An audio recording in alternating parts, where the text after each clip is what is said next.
With a trail of destruction for unhappy customers, it's hard to understand how Building Inspector Simon has continued to work. Well, he's not supposed to, but that hasn't stopped the cowboy surveyor taking on more clients, sabotaging their plans for a dream home and pocketing their money. Simon, good morning. Sam from A Current Affair. A coward and a bully. He loves to bully. He's a germ. He is an absolute germ. He's the rogue building inspector whose clients claim they've been left drenched in disappointment. Can you tell us what happened to it, Simon? Don't spray us, please. One of the most stressful things in life is to build your own home. You can't do it without a building surveyor who inspects every step of the process. Tonight, shattered families who say they've been left broken by Simon the surveyor. The Victorian Building Authority has taken decisive and repeated action against Simon Matisky. But despite that, Simon Matisky is accused of continuing to wreak havoc while suspended, masquerading as a licensed inspector and allegedly issuing permit numbers the regulator has no record of. It's been an absolute nightmare. These are the plans, as you can see. They're signed by Simon Matisky and they've got the building permit number. Allegedly or supposedly, it's not legit. A decade ago, Craig Pywell lost everything in the Black Saturday bushfires. He's now building his dream home to retire in, only to fall victim to sneaky Simon. It was determined that I could have to pull the whole build down, over 100,000. So I had to stop for 3 months. Have you been working while suspended, Simon? I haven't done a minute's work for 3 months until I could employ the services of another building surveyor and spend over $20,000 to make everything right, hire the services of a forensic engineer to check the slab. Half-finished balcony, there was some sliding doors that were needed to be put in. Father of two, Olaf, has a gaping hole in his house after renovations stalled back in 2017. So there's no plaster, it's all exposed. So I've got an outdoor kitchen. He laughs about it now, but Olaf's house has been like this for 4 long years. I couldn't sleep properly, had nightmares. Olaf had major issues with the builder, unconnected to Simon.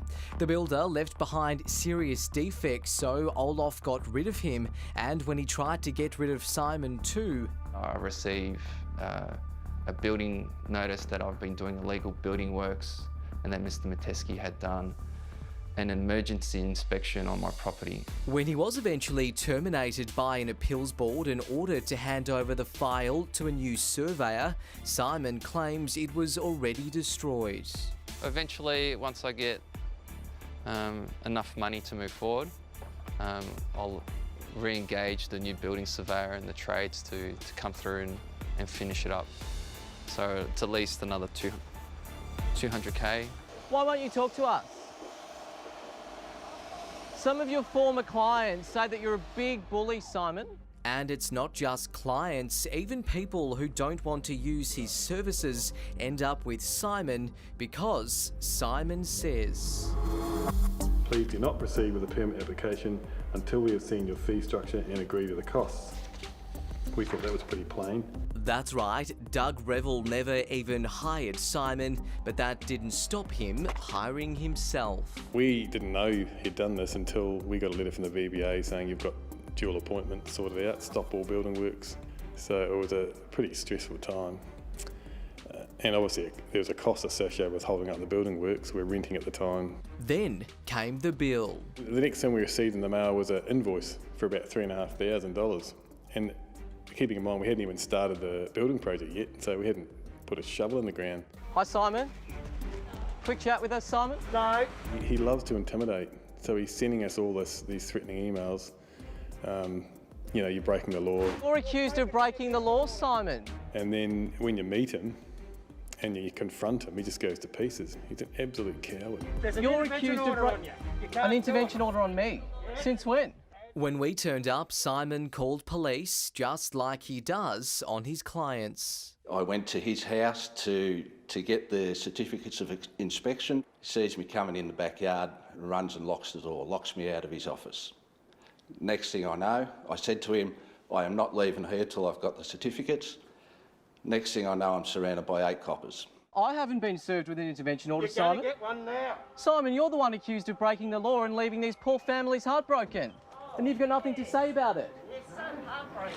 That's his wife, Jenny, hiding near the door. Eventually, my marriage failed because it was just the financial stress and just the stress of dealing with the renovation got to that point. Surveyors are very reluctant to take over those projects because they don't know what stages, the stage checks haven't been done, they don't know how it's been built. So if they take it over, they carry the risk.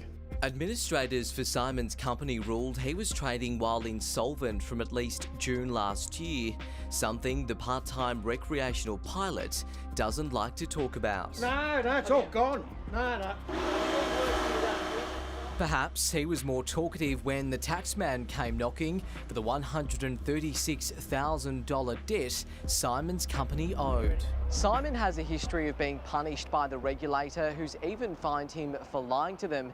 He's now had his registrations cancelled for 3 years. A building project is a major life decision for many people. Do your homework early, it'll pay off in the long term. Sue Eddy is Chief Executive of the VBA. When you're ready to engage a building surveyor, ask lots of questions. Ask for their registration details, then go onto the VBA's website and check the registration is current. And he just bluffs his way. It sounds like he knows what he's talking about, but it doesn't take long. Do a little bit of research and you know he's just talking rubbish. The Victorian Building Authority isn't finished with Simon just yet, warning further enforcement measures are likely. If you've had an encounter with Simon, let us know. Our email address is on your screen.